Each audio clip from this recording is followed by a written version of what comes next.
نحمده ونصلي على رسوله الكريم أما بعد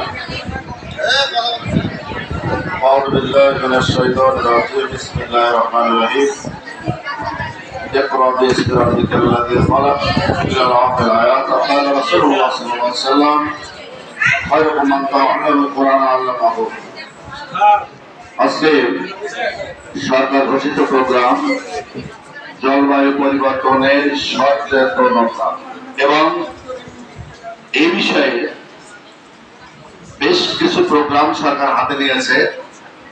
তার মধ্যে উপস্থিত বক্তৃতা, বৃক্ষরোপণ, এরপর আলোচনা সভা, কুইজ, নানাবিধ প্রোগ্রাম হাতে নিয়েছে সরকার। তার অংশ বিশেষ আমরা আজকে দাঁড়িয়ে আমিনিয়া ফাজিল ডিগ্রি মাদ্রাসা ঐতিহ্যবাহী এই মাদ্রাসার ছাত্র এবং শিক্ষকদেরকে নিয়ে এই অনুষ্ঠানটাকে সফল করার জন্য যে আল্লাহ সুবহানাহু ওয়া তাআলা আমাদেরকে আজকে বাদজহর এই হল রুমে মসজিদে বসার জন্য সুযোগ করে দিলেন, সে আল্লাহর শুকর গুজার করি। সকলে বলি আলহামদুলিল্লাহ।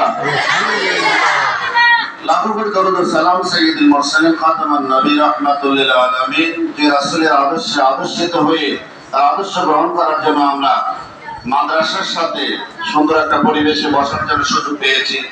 সেই রাসূলের প্রতি দরুদ ও সালাম পেশ করে সাল্লাল্লাহু আলাইহি সাল্লাম।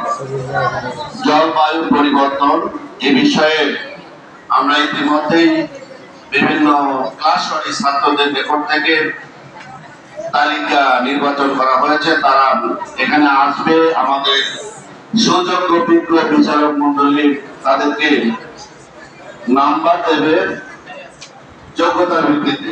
সেই নাম্বারের আলোকে আবার একদিন কিতাব পুরস্কার বিতরণ করা হবে, তাই না?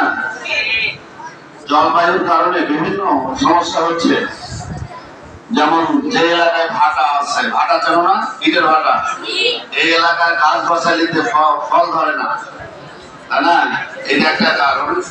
এরকম অসংখ্য কারণ আছে, যে কারণগুলো আমাদেরকে উপলব্ধি করার জন্যই জনগণের মধ্যে, ছাত্রদের মধ্যে, শিক্ষকদের মাঝে, সবার মাঝে এর একটা গুরুত্ব বোঝানোর জন্য আমাদের এই প্রোগ্রামগুলো সরকার হাতে নিয়েছেন এবং আমাদের দ্বারা বাস্তবায়ন করার জন্য সে সুযোগ দিয়েছেন। আজকে আমরা অত্র মাদ্রাসার মাঠে বৃক্ষরোপণ করবো এই অনুষ্ঠান শেষে, এবং গোটা জাতিকে জানিয়ে দেওয়া হবে যে বৃক্ষ নিধন করার ফলে জলবায়ুর উপর বিরূপ প্রক্রিয়া চলছে, যেটা দিন দিন আবহাওয়ার অবস্থা খারাপ করে দিচ্ছে। সুতরাং বেশি বেশি করে আমাদেরকে বৃক্ষরোপণ করতে হবে। প্রত্যেকেই আমরা খালি জায়গা, যেখানে জায়গা পড়ে আছে সেই জায়গাগুলোতে আমরা বৃক্ষরোপণ করা, ফলস এবং বনজ সব ধরনের বৃক্ষ আমরা রোপণ করবো। আজকের এই অনুষ্ঠান পরবর্তীতে বিচারক মন্ডলী ইতিমধ্যেই তারা বিচার জাজম্যান হিসেবে খাতা হাতে নিয়েছে। আমরা পর্যায়ক্রমে ডেকে ডেকে নিয়ে আমরা এই অনুষ্ঠানের তাৎপর্য বিষয়ক আলোচনা শোনা হবে ইনশাআল্লাহ।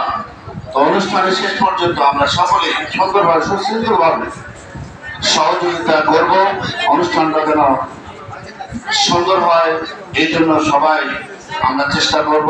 এতটুকু আশাবাদ ব্যক্ত করে আজকের এই অনুষ্ঠানের উদ্বোধনী বক্তব্য এখানে শেষ করছি। আসসালামু আলাইকুম ওয়া রাহমাতুল্লাহ। আমিনিয়া ফাজিল ডিগ্রি মাদ্রাসা জিন্দাবাদ। আসসালামু আলাইকুম ওয়া রাহমাতুল্লাহ।